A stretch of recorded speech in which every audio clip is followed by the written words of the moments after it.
Okay, so the first thing I'm going to do is I'm going to get a pair of pliers to hold my piece.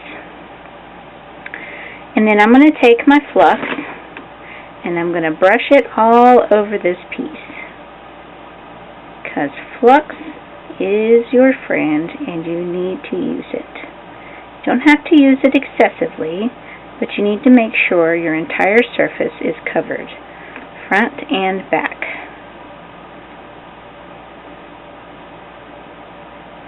And the gel flux goes a long way. Really doesn't take a whole lot because it really smooths on nicely and it stays where you put it. So, just going to get it brushed on in an even layer. And take my soldering iron. And get just a little bit of solder on. And I'm going to run it down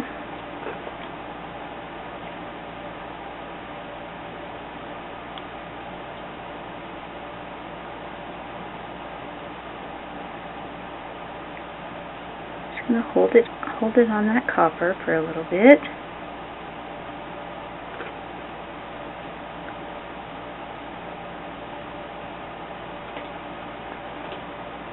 Make it flow. That flux really makes it flow nicely. You can see we've just got a very, very thin layer on there. We don't want it to pool up anywhere. So I'm just going to move my pliers and get that little area there.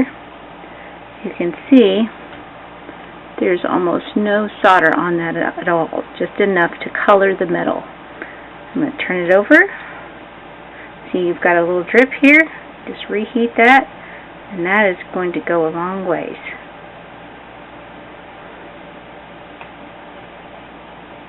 I am almost got my soldering iron flat on that piece to really smooth that solder around because I don't want very much at all. So once we finish soldering this, we're going to run it back through the die cut machine, and we don't want the areas to be too thick, otherwise it'll cause problems for our die cut machine. You don't want to run your die cut machine by putting things that are too thick, and you don't want to waste solder that you don't need. So that's one piece, just the tiniest little bit of solder, very thin as you can see. Now I'm going to do the next piece. Set this down and cool it. It's very thin.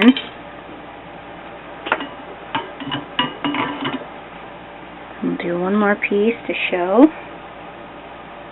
Okay, got our focal point, large piece for our bracelet. Brush the flux on.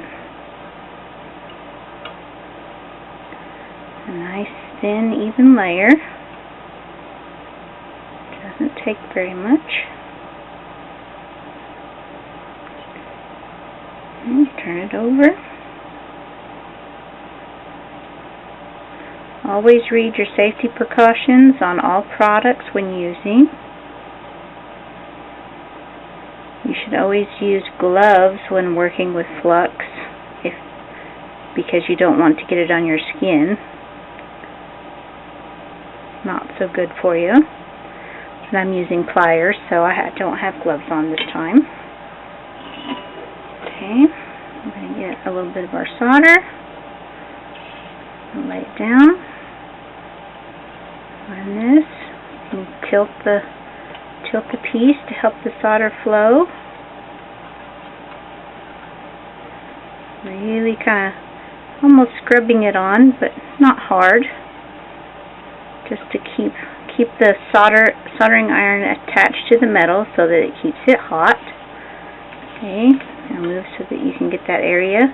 So that one tiny little bit of solder finished the whole back of this piece. And we're going to do the same thing to the front. Get one drop of solder. So you can see there's not much solder there at all, because we want to keep this nice and thin.